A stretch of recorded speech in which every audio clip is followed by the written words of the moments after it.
Bismillahirrahmanirrahim.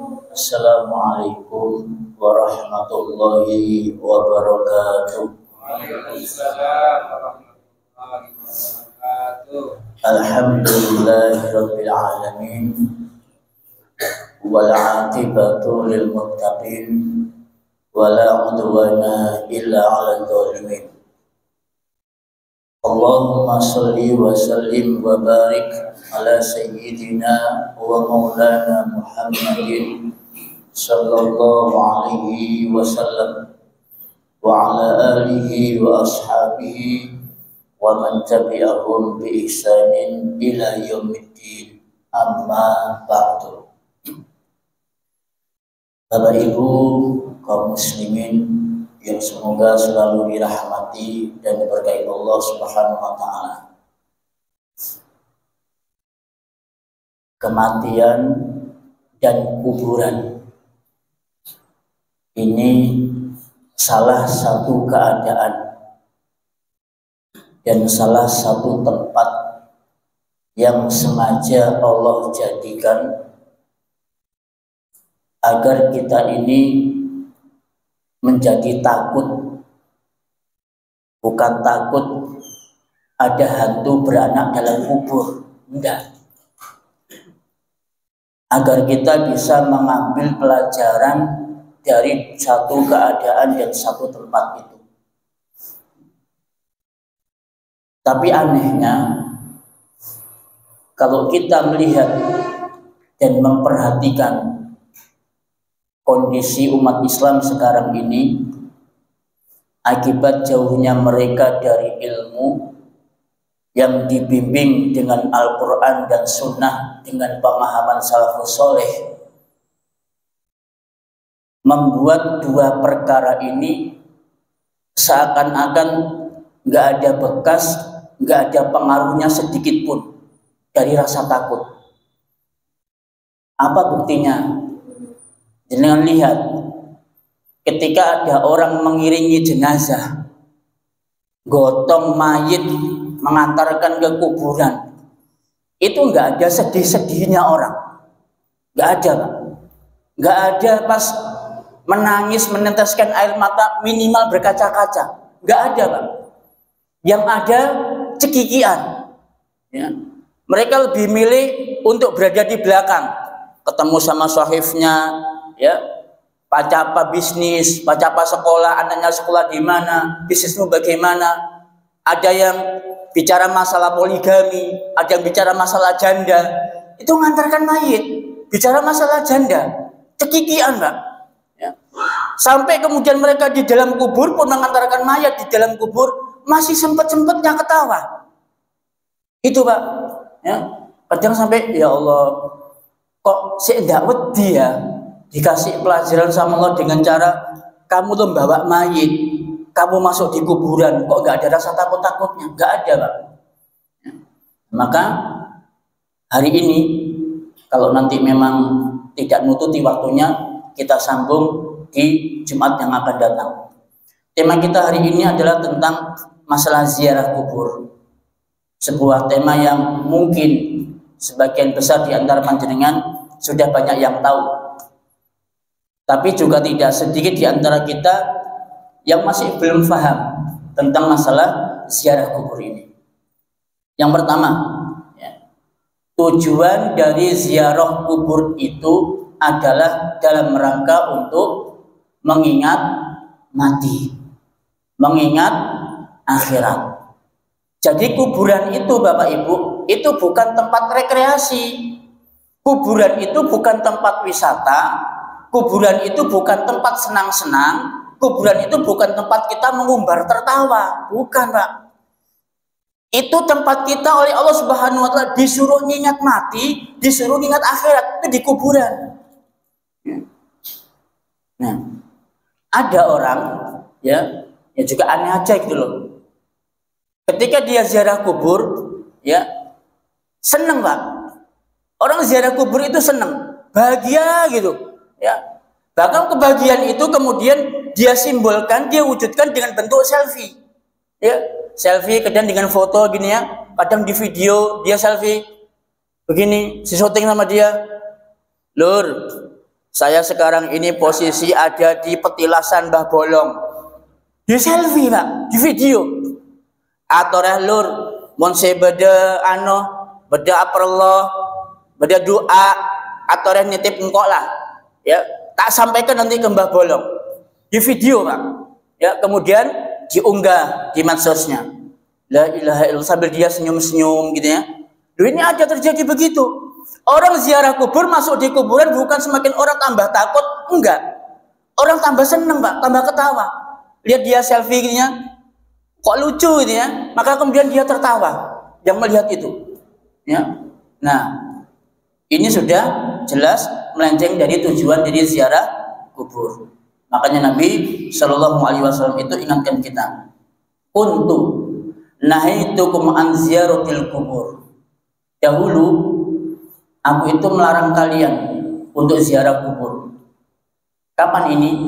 Ketika para sahabat masih Islamnya itu masih belum kokoh, tauhidnya masih belum kencang Pak. Itu nggak boleh sama Nabi ziarah kubur. Kenapa? Itu adalah tempat yang paling rawan terjadinya kesyirikan. Itu di kuburan. Makanya Nabi melarang para sahabat dulu untuk ziarah kubur. Fal'ana fazuruha. Sekarang kalian ziarah kubur. Fa innaha tuzakkirukumul maut wa tuzakkirukumul akhirah.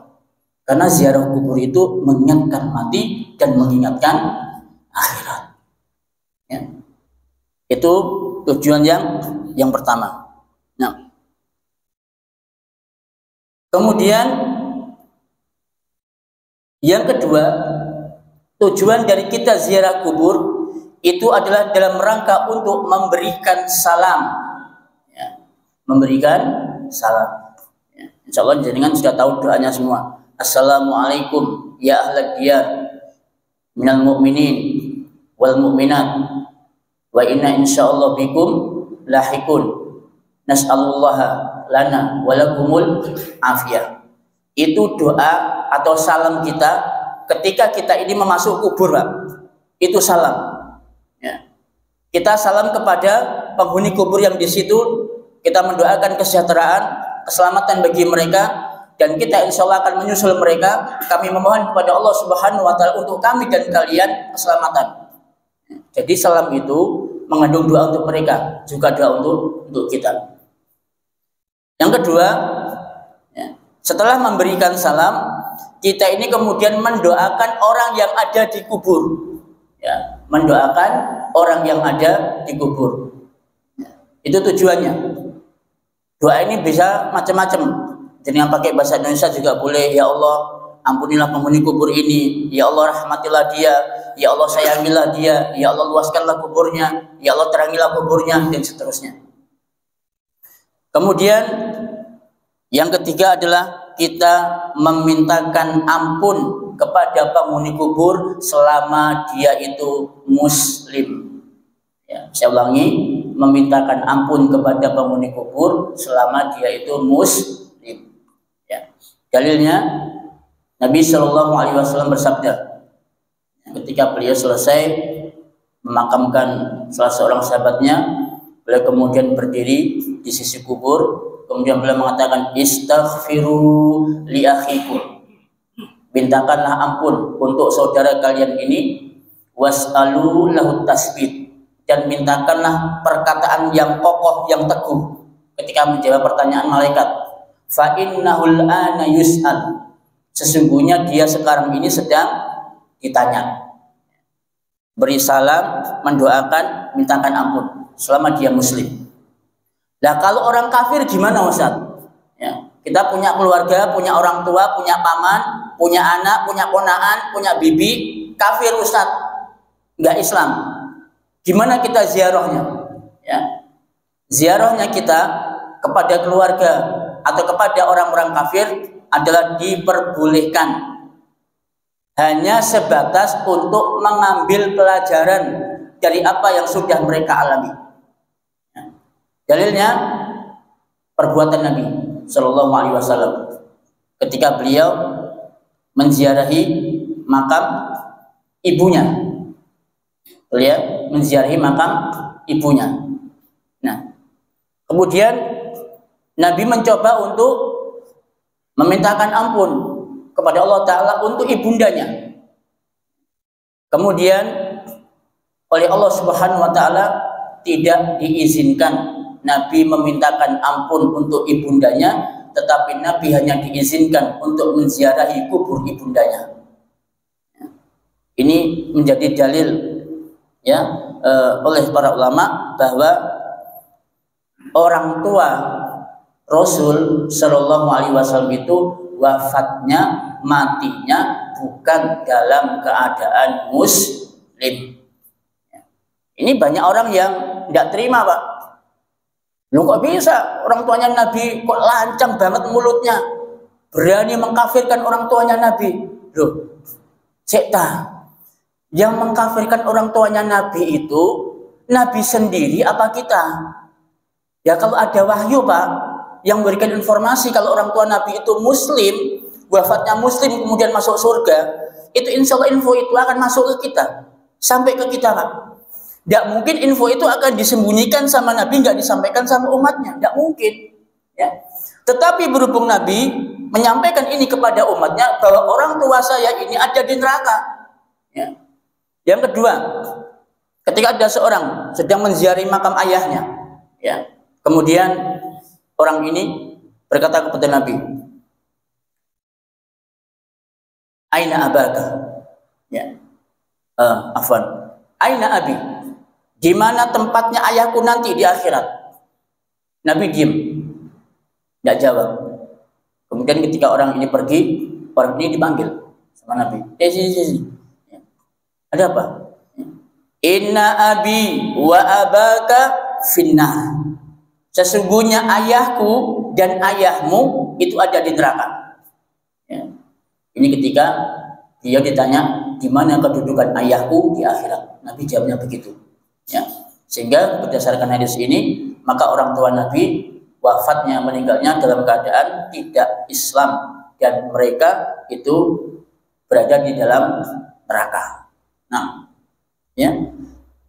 Kemudian kita hanya diperbolehkan menziarahi kubur orang-orang kafir, tetapi tidak diperbolehkan untuk memintakan ampun. Paham ya? Orang tuanya Nasrani, ayahnya Hindu, ibunya Buddha, ya, jenengan Muslim, dimakamkan, kemudian ziarah ke kubur orang tua. Boleh tidak?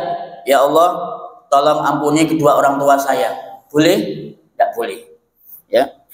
Tidak boleh bagi seorang muslim untuk memintakan ampun bagi orang-orang kafir meskipun mereka itu saudara, meskipun mereka itu karib kerabat. Dalilnya Al-Qur'anul Karim. Ya. Jangan bisa lihat dalam surat At-Taubah 113, 114.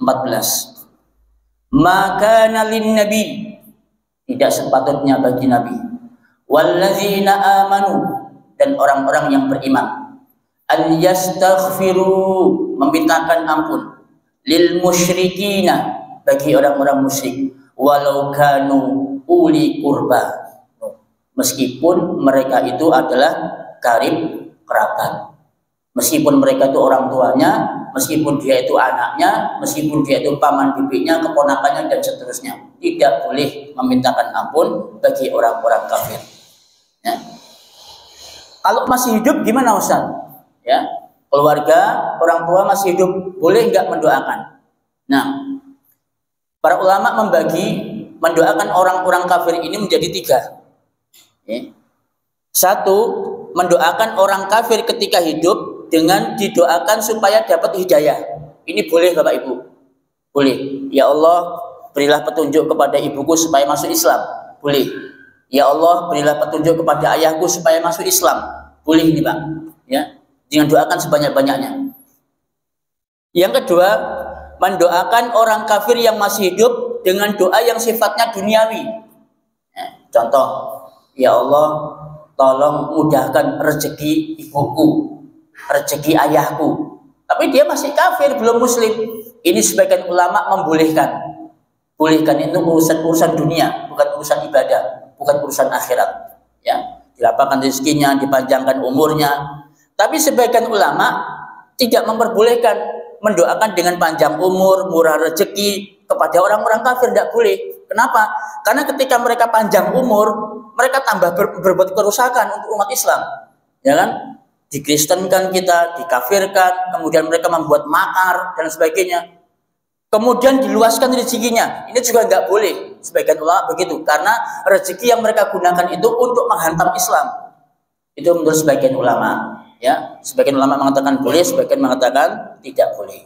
Yang kemudian yang ketiga, mendoakan ketika mereka sudah meninggal dunia. Yang tadi kita sudah jelaskan. Oke. Nah, itu tujuan daripada kita ini melakukan ziarah kubur. Nah, sekarang adab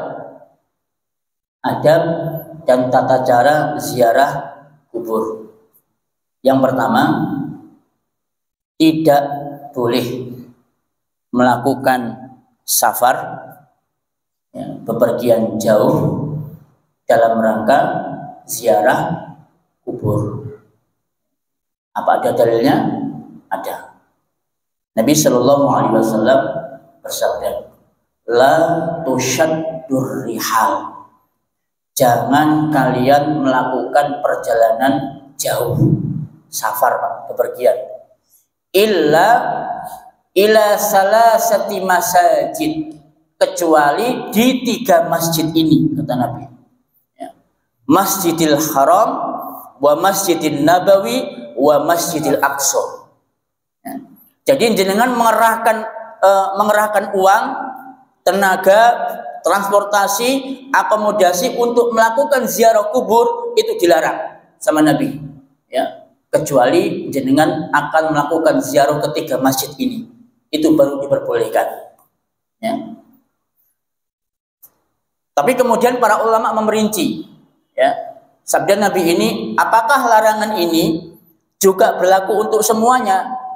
Artinya misalkan kita nggak ziarah kubur nih, rekreasi lah, ya, rekreasi nih, jenguk keluarga, rumahnya Python, ya, orang tuanya ada di Jawa Barat, di Jawa Tengah misalkan, atau kita mau rekreasi ke sana, ya. Ini kan melakukan bepergian, perjalanan jauh tanpa ziarah kubur, boleh enggak? Para ulama mengatakan boleh, karena larangan dalam hadis itu bukan larangan yang bersifat duniawi untuk rekreasi, jenguk orang tua, enggak, tapi larangan itu yang bersifatnya adalah ibadah, tujuan untuk beribadah, apalagi sampai ziarah kubur, itu dilarang sama Nabi melakukan perjalanan jauh. Nah, sekarang kita lihat teman-teman kita, saudara kita muslim melakukan perjalanan jauh untuk ziarah kubur. Iya, ya, tidak main-main Pak. Setiap orang, ya, merogoh kocek bisa sampai jutaan, keliling 5 kuburan, ya, untuk keliling 5 kuburan. Kalau pingin jangkep sampai 10, ya, 10 kuburan, yo tambah banyak uangnya yang harus dikeluarkan. Bayang no, 10 kuburan loh Pak, ya, mulai dari Jawa Timur, Jakarta, Jawa Barat, Jawa Tengah, dikelilingi semua 10 kuburan, ya. Itu bepergian jauh, ya, dalam rangka untuk ziarah kubur. Ngapain? Adone lho ziarah kubur sampai keliling Jawa Tengah, Jawa Timur, Jawa Barat. Wong di tempat kita ada itu kuburan. Kubur orang tua kita pun juga ada, masih ada. Batu nisannya masih berdiri tegak, tanahnya masih kokoh, bunganya masih harum. Kenapa tidak kita ziarahi kubur orang tua? Doakan orang tua kita di sana, kan lebih faedah daripada jenengan keluar uang banyaknya untuk ziarah kubur 10 kuburan, ya, yang, ya, banyak nggak manfaatnya daripada manfaatnya, gitu ya. Daripada kita buang-buang uang, buang-buang waktu, mendingan kita ziarah kubur ke orang tua, doakan tuh orang tua, lebih banyak manfaatnya. Okay. Adab yang kedua, ya, yaitu ketika kita masuk kuburan, kita dianjurkan untuk mengucapkan salam. Tadi sudah kita sampaikan, ya, mengucapkan salam kepada para penghuni kubur. Nah, yang ketiga, tidak boleh memakai alas kaki. Tidak boleh memakai alas kaki, baik sepatu maupun sandal. Nah, apa ada dalilnya Ustaz? Ada. Ada seorang lelaki ketika masuk kubur itu pakai sandal, Pak. Pakai sandal. Kemudian di belakang ada Kanjeng Nabi. Negur orang ini. Wahai pemilik 2 sandal, tolong lepaskan sandalmu. Nah, orang ini kayak agak-agak mangkel gitu.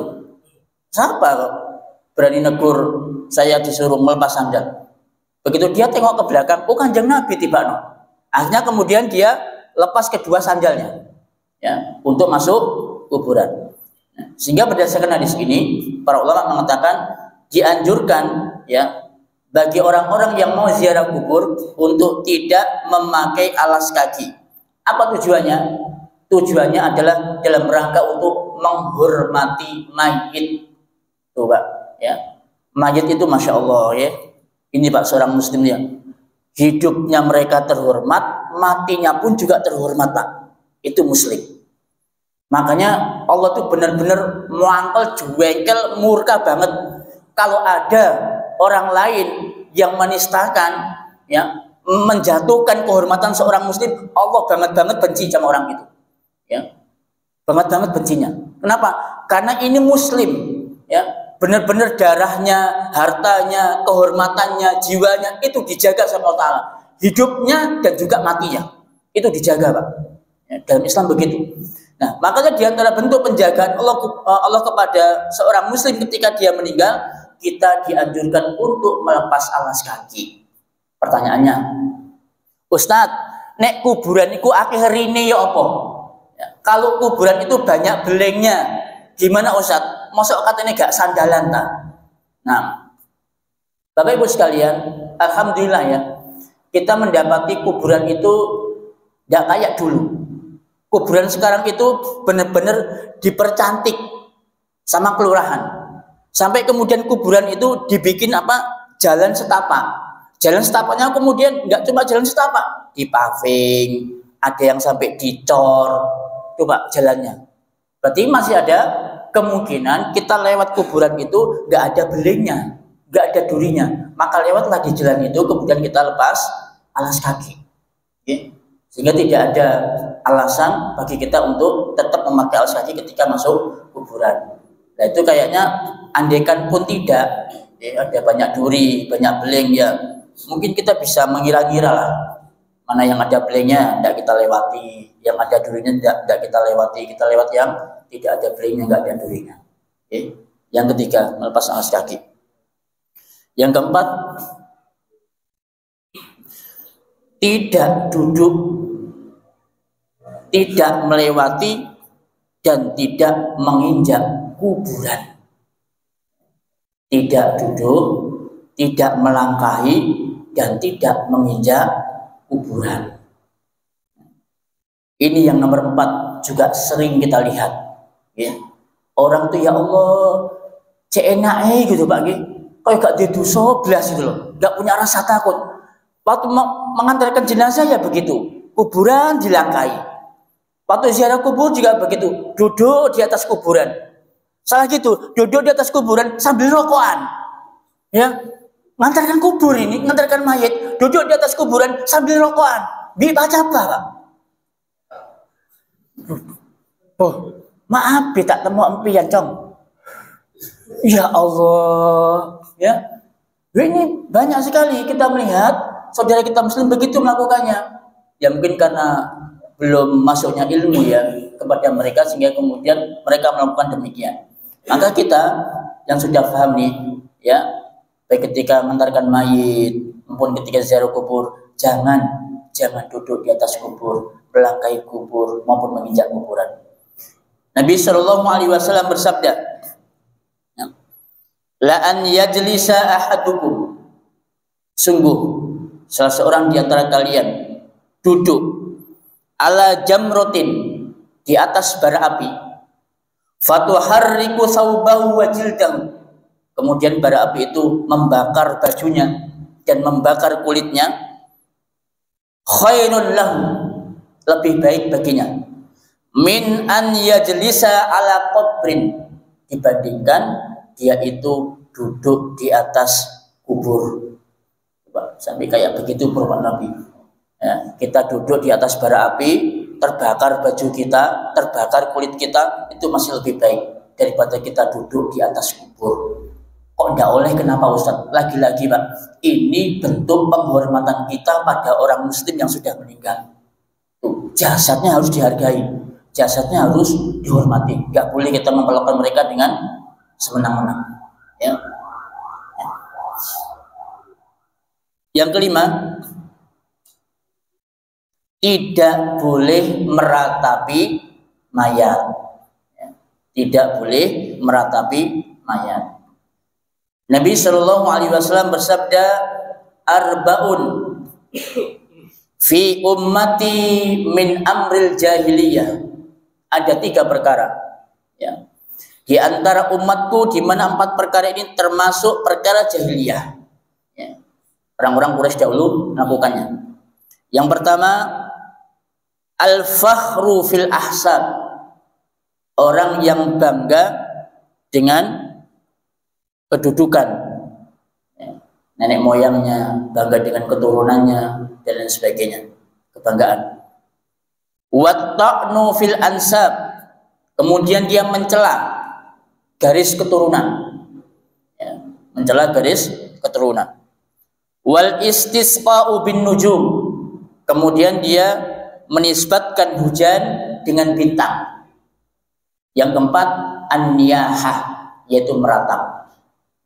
Ini 4 perkara jahiliyah yang harus ditinggalkan oleh kaum muslimin. Al-fakhru fil ahsab, bangga dengan kedudukan, dengan nasab, dengan keturunan, nenek moyang. Ya. Ada kan di antara kita yang bangga, maaf ini, keturunan Arab. Ya. Bukan bermaksud menjelekan orang Arab, enggak. Ya siapa sajalah. Ya, keturunan yang di masyarakat kita, ya, keturunan ini mendapatkan posisi dan tempat tersendiri. Ya, orang Arab, darah biru, ya, beda darah coklat apa enggak? Tahun yang gula. Ya, darah biru bangsawan, keturunan raja, apalagi keturunan pejabat dan sebagainya. Ini ada rasa kebanggaan. Saking bangganya mereka dengan nenek moyang mereka, ya, sampai-sampai kemudian mereka mengatakan, "Bo tak pada dia reng Arab biar reng jebeh. Tak pada dia bangsawan biar rakyat jelata." Sampai begitu, Pak. Ya. Sampai kemudian kebanggaan mereka itu mereka gunakan untuk menindas orang-orang kecil. Ya. Gua kakek tak usah bejeng lah, tak usah pasah, norok gula bailah, tajak ke surga. Begitu, Pak. Ya. Seakan-akan kedudukan mereka itu, keturunan mereka itu, nenek moyang mereka itu mampu membawa mereka itu ke surga. Padahal kata Nabi, "Man batta'a bihi amalu lam yusrik bihi nasabu." Yang lambat amalnya tidak akan bisa mempercepat dia masuk surga dengan nasabnya. Ya. Sampai mau orang Arab, mau bangsawan, mau orang bule, ya. Kalau amal kebaikannya lambat, maka nasab kita nggak bisa mempercepat kita masuk surga. Itu jangan bangga, Pak, dengan nasab, dengan keturunan. Itu nggak ada apa-apanya di sisi Allah Subhanahu wa taala. Semuanya sama. Ya, semuanya sama. Nah. Kemudian watta'nu fil ansab, mencela, mencaci maki garis keturunan. Ya. Ada memang sebagian orang karena dia itu bukan ya keturunan paling rendah di antara kasta masyarakat, itu mereka mencela nasab mereka. Apa saya ini keturunan apa ya? Mereka mencela begitu, Pak. Itu tidak boleh. Ini termasuk di antara perkara jahiliyah. Kemudian menisbatkan hujan dengan bintang. Ya, menisbatkan hujan dengan bintang. Terjadi enggak? Terjadi. Kalau di langit enggak ada bintang, ya. Aduh, para ojen lah semangkin. Loh, kok tahu? Itu langit enggak ada bintang, ya. Langit enggak ada bintang bersih berarti mau turun hujan. Kok dilala, Pak? Tidak turun hujan. Ya, meskipun tidak ada bintang. Ada pula yang kemudian menisbatkan hujan itu dengan munculnya rasi bintang. Ya, jadi rasi bintang ini menunjukkan bahwasanya akan turun hujan di daerah ini. Ya, jadi semua hujan itu dinisbatkan kepada bintang. Ini termasuk perkara jahiliyah. Yang terakhir, an-niyahah, meratap. Apa bedanya meratap dengan menangis? Ya. Kalau meratap ibu, bapak ibu sekalian, itu nangis disertai dengan teriakan, nangis yang histeris, mukul-mukul pipi, ya, jambak-jambak rambut, ya, nangis gidru-gidru, kakinya mancal-mancal, itu namanya meratap. Ya. Itu namanya meratap. Dan ini biasanya kebanyakan dilakukan oleh para wanita, ya.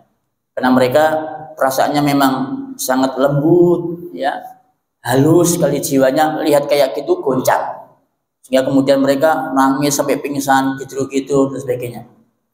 Makanya di dalam Islam itu wanita, ya, dilarang untuk sering-sering melakukan ziarah kubur. Kenapa dilarang sering-sering? Karena wanita itu lemah jiwanya. Takutnya ketika dia ziarah kubur pasti banyak meratapnya. Ya. Nah, tapi bukan berarti kemudian kita dilarang Bapak Ibu untuk menangis. Boleh jenengan nangis, brebes, mewek, keluar air mata ketika jenengan ditinggal sama orang yang dicintai, boleh. Ya. Kanjeng Nabi pernah pada saat beliau itu mengunjungi, mau mengantarkan makam pemakaman putranya Ibrahim. Nabi nangis, meneteskan air mata. Kemudian Abdurrahman bin Auf tanya, negur, yuk, Nabi, jenengan kok nangis? Kenapa? Kemudian Nabi mengatakan, ya Ibnu Auf, innaha rahmah. Sesungguhnya air mata itu adalah merupakan rahmat, bentuk kasih sayang kita kepada sang mayit. Innal aina tadma, sesungguhnya mata itu bercucuran. Wal qalba yahzan, kemudian hati bersedih. Wala naqulu illa ma yardu, dan kami tidak mengatakan kecuali yang Allah ridhoi. Wa inna bi firaqika ya Ibrahim lamahzunun, dan kami berpisah denganmu wahai Ibrahim itu sungguh sangat sedih. Ya, itu boleh Bapak Ibu sekalian kita mengucapkan kalimat-kalimat seperti itu dan sambil meneteskan air mata. Ya. Nah, tidak boleh meratapi mayit. Kemudian yang ke-6, tidak boleh membangun, meninggikan dan mengecat kuburan. Ya, saya ulangi yang ke-6, tidak boleh membangun dan meninggikan dan tidak boleh pula mengecat kuburan. Nabi Shallallahu Alaihi Wasallam bersabda dari sahabat Jabir bin Abdullah radhiyallahu anhu, naha Rasulullah Shallallahu Alaihi Wasallam an yujassasal qabru. Nabi itu melarang memberikan cat atau memberikan kapur pada kuburan. Wa an yuqada alaihi, duduk di atas kubur. Wa an yubna alaihi, Nabi pun juga melarang kita membangun kuburan. Ya. Maaf, membangun kuburan itu bukan berarti tidak boleh ngasih pagar. Boleh. Contoh nih, ada kuburan kemudian di pinggir jalan dikasih pagar. Ini boleh. Ini bukan termasuk membangun kuburan. Yang dimaksud membangun kuburan itu adalah ini satu kuburan, batu nisan, kemudian kita bangun di situ, Pak. Ya, di semen, di keramik, di marmer, dikasih rumah-rumahan, itu tidak boleh. Ya. Apa alasannya? Ya, para ulama menyampaikan alasannya kenapa nggak boleh membangun kuburan, karena membangun kuburan itu salah satu di antara sarana terjadinya kesyirikan. Ya. Coba jangan perhatikan kuburan yang biasa dengan kuburan orang soleh ada bedanya enggak? Beda, Pak. Ya. Jangan lihat di YouTube kuburan orang soleh itu, masya Allah. Jangan lihat mulai dari batu nisannya, kemudian kuburannya itu bukan kayak kuburan. Bukan kayak kuburan. Persis kayak ruang manten.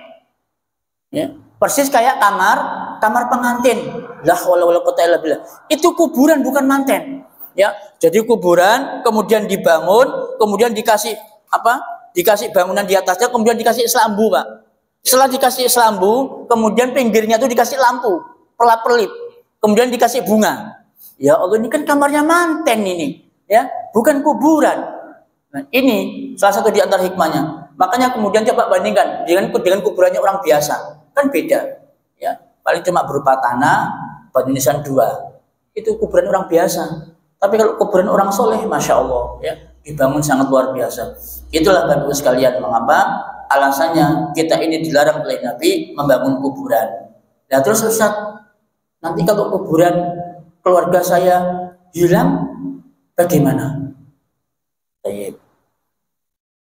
Ini ketakutan dan kekhawatiran yang tidak ada landasannya. Karena sepanjang umur kita, belum pernah kita melihat ada kuburan itu yang hilang. Kecuali kuburan itu sudah ratusan ribuan tahun. Anaknya, cucunya sampai yang ke bawah sudah meninggal semua. Nggak perumat kuburan ini. Memper, Pak. Ya. Tapi kalau anak masih hidup, masih ada ponaan, itu sangat tidak dimungkinkan untuk kubur itu hilang. Maka dari itu, maka tidak usah dibangun kuburan. Yang kedua, ini dalam rangka supaya kuburan itu semakin luas tempatnya. Jangan bisa bayangkan kubur kalau dibangun, Pak, di semen, itu tidak cukup. Ya kan? Coba kita meninggal, mau dikubur di mana keluarga? Oh, tak cukup. Kenapa? Berbenturan dengan bangunan. Makanya di kota besar itu, Pak, di Jakarta, di Surabaya, harga tanah kuburan itu mahal. Kenapa bisa mahal, Ustaz? Ya karena tadi itu kuburan dibangun, Pak, sehingga sempit. Tidak cukup bagi yang lain untuk memasukkan kuburnya di situ. Makanya kemudian beberapa orang itu sampai menyewa tanah. Beli tanah hanya khusus untuk meletakkan kuburan itu. Nah, makanya jangan sampailah ya ini menjadi tradisi yang terus turun temurun, ada kuburan dibangun, kasihan yang lain, Pak. Nggih kalau sekarang jenengan nemu tanah kuburan, anak-anak kita, cucu kita, cicit kita, satu saat, Pak, yakin saya nggak bakal nemu kuburan di Probolinggo. Ya, di Probolinggo sampai ada sebagian orang yang tinggal di kaplingan, di perumahan itu kesulitan, Pak, nemu kuburan. Loh, betul ini. Sampai mereka tuh bingung, ini besok kita mati tuh mau dikubur di mana ya? Mau dikubur ke perkampungan nggak terima. Oh bukan, ini khusus kuburannya kami, wilayah kami, kelurahan kami. Orang perumahan silakan cari sendiri, kaplingan silakan cari sendiri. Sampai begitu, Pak. Bingung nih di kota Probolinggo. Jenengan mumpung di sini, ya, tidak bingung nyari kuburan, sudahlah, manut dengan dawuhnya Kanjeng Nabi. Ada kuburan tidak usah dibangun makam keluarganya. Nek terlanjur, Ustaz, dibongkar, ya, dibongkar. Manfaatnya apa sih, Pak? Jenengan bangun kuburan itu manfaatnya apa kira-kira? Kan nggak ada, cuma biar mempercantik, gitu kan? Biar nanti kalau ziarah kubur itu tidak usah bersihkan, kan paling cuma begitu. Ya, cobalah ya namanya bersihkan kuburnya, tidak apa-apalah. Yang juga nggak setiap hari membersihkan kuburan, kan begitu. Ya. Nah, Allahu a'lam. Kemudian yang ketujuh, dilarang sholat di kubur. Nah ini, ya, dilarang sholat di kuburan. Apa ada dalilnya? Kita dilarang sholat di kuburan? Banyak. Di antaranya adalah sabda Nabi Shallallahu Alaihi Wasallam, "Wa ju'ilat lil ardu masjidan wa tahuran." Dijadikan bumi itu untukku sebagai masjid dan juga tempat yang suci. Wa ayyuma rajulin min ummati adrakas shalah falyusalli. Maka setiap orang lelaki yang mendapatkan sholat, maka hendaknya dia sholat. Artinya dimanapun dia berada, maka silakan dia sholat dimanapun dia berada. Karena seluruh bumi Allah ini suci, Pak. Bisa untuk masjid, bisa untuk sholat. Tidak harus di mujahidin. Ya, jangan di lapangan, boleh sholat di lapangan. Jangan sholat di pekarangan, boleh sholat di pekarangan. Kalau memang tidak memungkinkan sholat di masjid, itu kan? Karena semua tanah itu adalah suci. Kemudian dalil yang kedua, Nabi mengatakan al-ardu kulluha masjidun illal maqbarah wal hammam. permukaan bumi ini semuanya adalah masjid kecuali kuburan dan kamar mandi. Tuh, ya. Mau dimanapun tempat itu bisa untuk sholat kecuali kuburan. Itu tidak boleh dijadikan tempat untuk sholat. Pertanyaan yang seringkali diajukan, yaitu Ustaz, di Masjid Nabawi kan ada kuburnya Nabi, kuburnya Abu Bakar, kuburnya Umar. Itu kok boleh dijadikan sholat di situ? Nah, ini seringkali begitu dijawab oleh para ulama. Yang pertama, ya, Nabi Shallallahu Alaihi Wasallam itu bersabda, sesungguhnya para nabi itu dimakamkan di tempat terakhir dia meninggal. Saya ulangi, para nabi itu dimakamkan di tempat terakhir dia itu meninggal. Kanjeng Nabi meninggalnya di mana terakhir? Kamarnya Aisyah radhiyallahu anha. Ya. Maka berdasarkan ini, ya, para sahabat itu tidak ada yang berani memindahkan kubur Nabi dari dulu sampai sekarang. Gak pernah ada yang berani. Ya. Di saat itu kubur Nabi itu terpisah Bapak Ibu dengan Masjid Nabawi, terpisah, kemudian jadi satu. Ya. Kemudian ketika umat Islam ini sudah bertambah banyak yang masuk berbondong-bondong, yang sholat di Masjid Nabawi tambah banyak, tidak cukup masjidnya Pak. Ya. Akhirnya kemudian direnovasi, diambakno, diperluas. Akhirnya setelah diperluas bingung para sahabat ini, loh ya apa? Nek kalau ini diperluas otomatis kubur Nabi masuk nanti. Padahal kita dilarang, Nabi pernah berpesan sama kita. Apa pesannya Kanjeng Nabi? Kanjeng Nabi itu ketika sakaratul maut, beliau itu selimutan Pak. Di saat beliau nggak punya nafas, tersengal-sengal, beliau membuka selimutnya. Kemudian mengatakan, laknatullah alal yahudi wan nasara ittakhadhu qubur anbiya'ihim masajid. Allah melaknat orang Yahudi dan Nasrani, mereka menjadikan kubur nabi-nabi mereka sebagai masjid. Ditutup lagi. Ya. Beliau merasa pengap, dibuka lagi. Laknatullah alal yahudi wan nasara ittakhadhu qubur anbiya'ihim masajid. Allah melaknat orang Yahudi dan Nasrani menjadikan kubur Nabi mereka sebagai masjid. Itu Nabi ucapkan 3 kali. Ya, Nabi ucapkan 3 kali. Dan kita sebagai umat Islam janganlah mengikuti jejak Yahudi dan Nasrani, menjadikan kubur para nabi kita itu sebagai masjid. Bingung para sahabat. Satu sisi nggak boleh pindah kuburnya Nabi, karena Nabi dikuburkan di tempat terakhir dia meninggal. Satu sisinya Nabi ketika masuk di situ, Nabi juga melarang. Bingung. Akhirnya begini, ya sudah begini. Kubur Nabi tempat tetap dimasukkan ke Masjid Nabawi, cuma nanti kuburan Nabi ditutup. Ya. Kuburan Nabi kemudian ditutup, Bapak Ibu sekalian. Sekiranya orang itu ketika melihat itu bukan melihat kuburan, tapi lihat tembok. Dan itu setiap kali pergantian khalifah, itu temboknya semakin tebal. Dan sampai sekarang ini temboknya itu kalau tidak salah 4-5 lapis temboknya. Jadi orang kalau mau nembus kuburannya Nabi sangat kesulitan, ya, sangat kesulitan. Juga kemudian ada keinginan dari orang-orang zindik, orang-orang kafir untuk mencuri jasad Nabi. Itu Pak. Jadi dulu ada kisah, ada orang yang mencoba untuk menggali makamnya Nabi dari bawah tanah, mau dicuri jasadnya. Kemudian Allah ilhamkan kepada salah seorang ulama lewat mimpi bahwasanya kubur Nabi mau dibongkar, cepat segera. Kemudian mereka pun berkumpul dengan para raja penguasa Saudi saat itu. Kemudian benar, ternyata ada orang yang mau mencuri jasad Nabi. Kemudian orang itu ditangkap, kemudian dihukum mati. Maka sejak saat itu kemudian semua kuburan Nabi temboknya itu diperkokoh, sehingga sulit dimungkinkan untuk dicuri jasad Nabi. Itu Pak. Itu sampai sekarang. Jadi posisi Masjid Nabawi itu sekarang itu benar-benar kubur Nabi tidak seperti kuburan. Benar-benar kita tuh melihat seperti tembok. Itu hukum asalnya. Ya. Sehingga tidak ada alasan sedikit pun orang menjadikan kuburan Nabi itu sebagai alasan untuk kita sholat di dalam kuburan. Sekarang kita lihat masjid-masjid kita di Nusantara ini, ya. Masjidnya berdiri dulu, ya. Pendiri masjidnya dikuburkan di situ, Pak. Ya kan? Pendiri masjid sing bau reksa masjid, dia berwasiat nanti kalau saya meninggal tolong ya dimakamkan di masjid yang saya dirikan.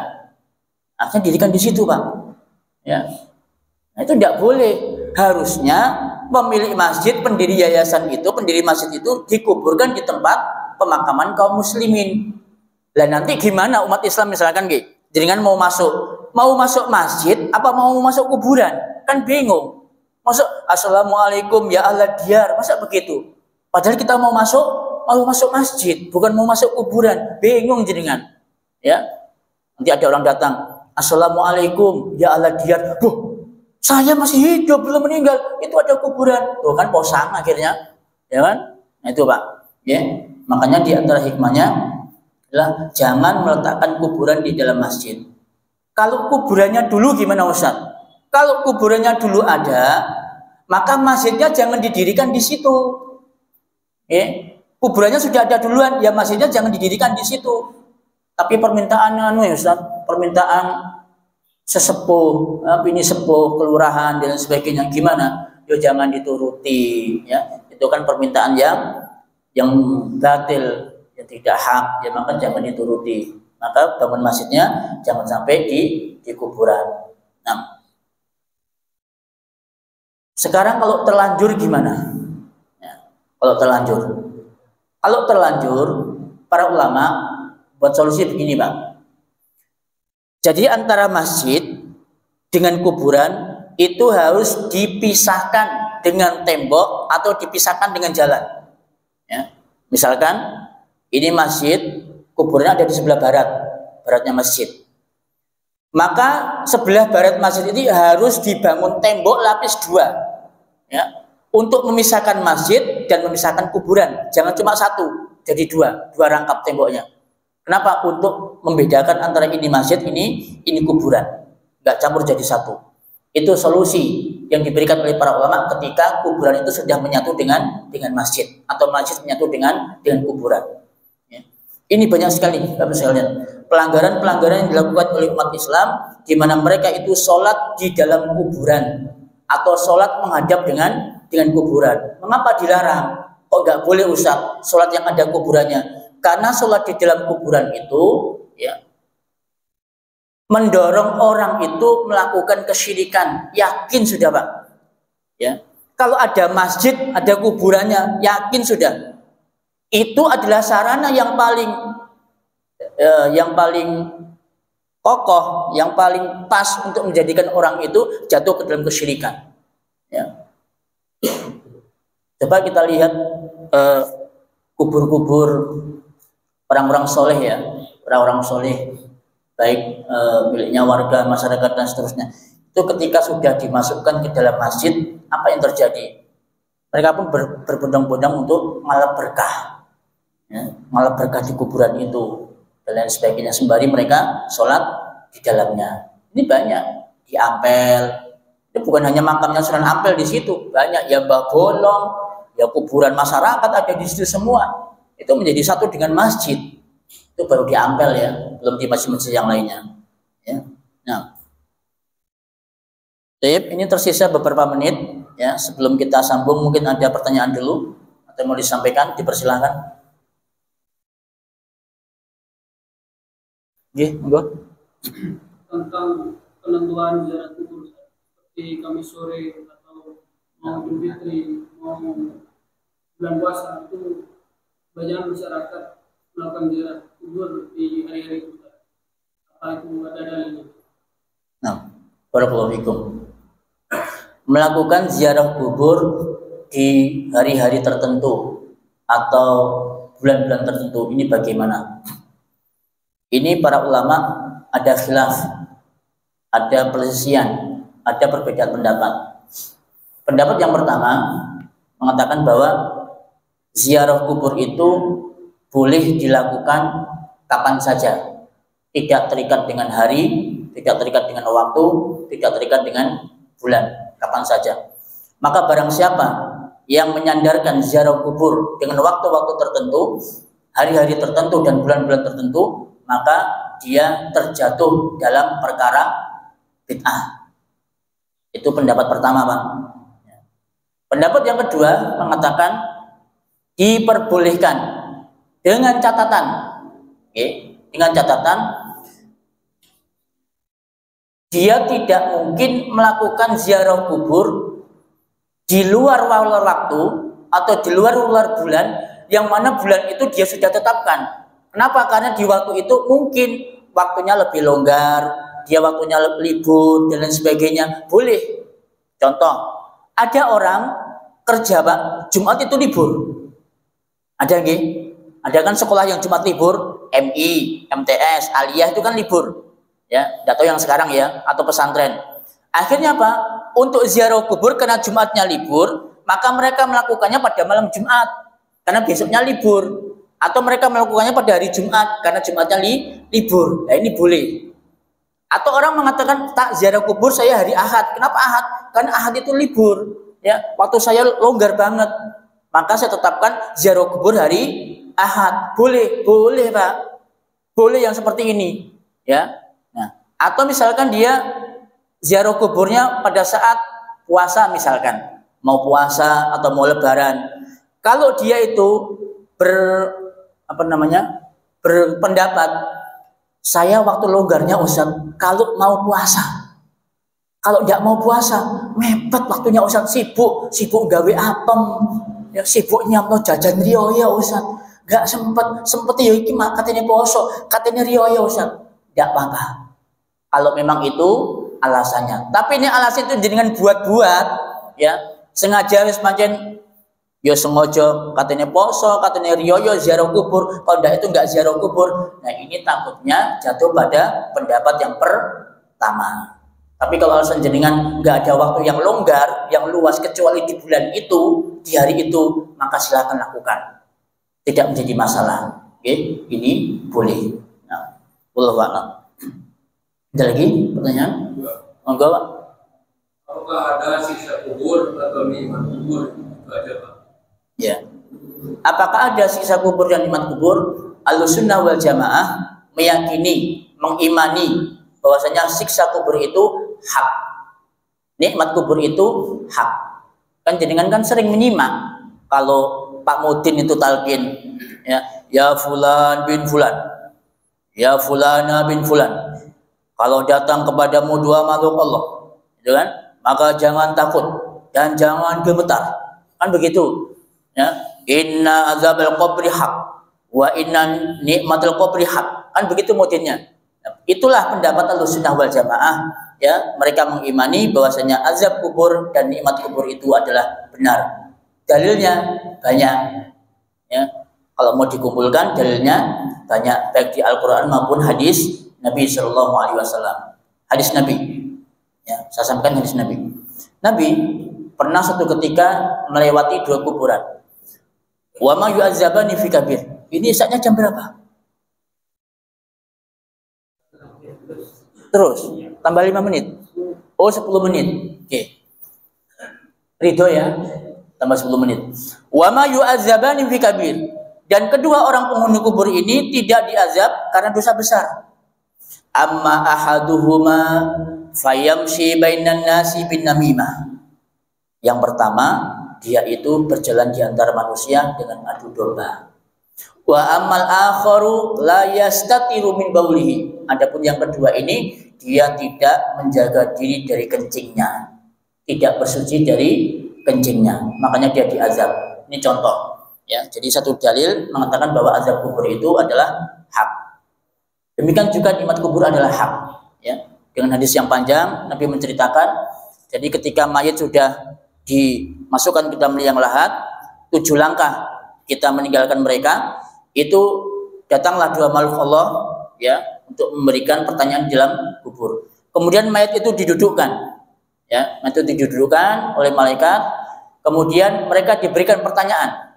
Ketika mereka menjawab, ya, sampai pertanyaan itu selesai, maka malaikat mengatakan kepada orang ini, naumatul arus, tidurlah kamu seperti tidurnya pengantin. Tidurnya pengantin itu berarti nikmat kubur. Ada yang pernah merasakan tidurnya pengantin? Nah, semua pernah ya? Pernah. Yang belum, jangan dulu ya. Ya, jangan dulu yang belum. Itulah tidurnya pengantin, gimana rasanya? Ya, kayaknya jam 9 itu resepsi udah selesai tuh. tidur nih mantennya, tidak langsung tidur saya kira, ya manten itu, ya dia berkegiatan dulu, ya paling ini tidur jam 12. Begitu tidur jam 12, bangun Pak, loh kok sudah fajar, kok sudah padam, tidak kerasa Pak. Kenapa tidak kerasa? Soalnya seneng, gitu kan, nikmat, dia jadi manten baru. Begitulah orang yang menghuni kubur, ketika dia menjawab pertanyaan itu, maka dia tidur seperti tidurnya seorang pengantin, mendapatkan nikmat kubur. Okay.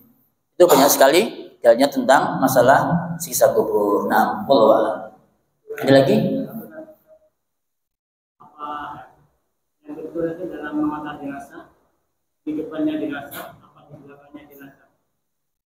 Nah, bagus. Yang betul mengantarkan jenazah itu di depan jenazah atau di belakang jenazah. Barakallahu fiik. Untuk yang tidak bawa ini, yang tidak bawa keranda, itu berjalan di depan. Oke, berjalan di depan. Untuk yang membawa keranda, baru kemudian di belakang. Jangan dibalik. Nah sekarang kan dibalik. Yang kerandanya di depan, yang mengantarnya pilih di belakang. Kenapa pilih di belakang? Supaya bisa guyon. Itu Pak. Nah kemudian ketika mengantar jenazah, ya ini banyak sekali pelanggaran. Mereka itu tidak merenungkan, tidak diam. Padahal Pak, yang seharusnya mengantar jenazah itu diam, tidak boleh berkata-kata apapun, ya termasuk pakai kalimat thayyibah itu tidak boleh, ya maaf ya, la ilaha illallah Muhammadur Rasulullah sampai selesai itu nggak boleh. Jangan lihat Imam Nawawi dalam Syarah Sahih Muslim ketika beliau menjelaskan masalah mengangkat jenazah ini, kata beliau dianjurkan bagi orang yang membawa mayat tidak boleh berkata-kata apapun, dia diam dan merenungi kematian.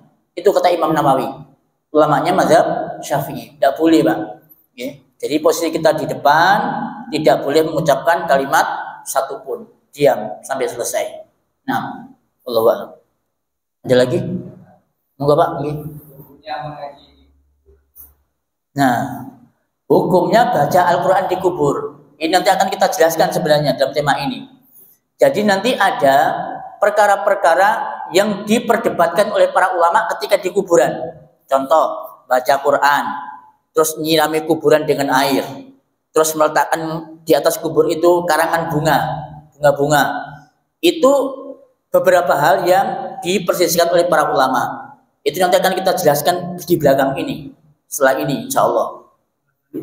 Ya, termasuk juga mengazani jenazah juga akan kita sampaikan. Tapi berhubung waktunya sudah isya, lebih dari 10 menit kayaknya. Oke, insya Allah bulan depan ya, minggu depan. Oke. Masih dengan tema yang sama, ziarah kubur. Subhanallahumma bihamdika, asyhadu an la ilaha illa anta, astaghfiruka wa atubu ilaik. Wassalamualaikum warahmatullahi wabarakatuh.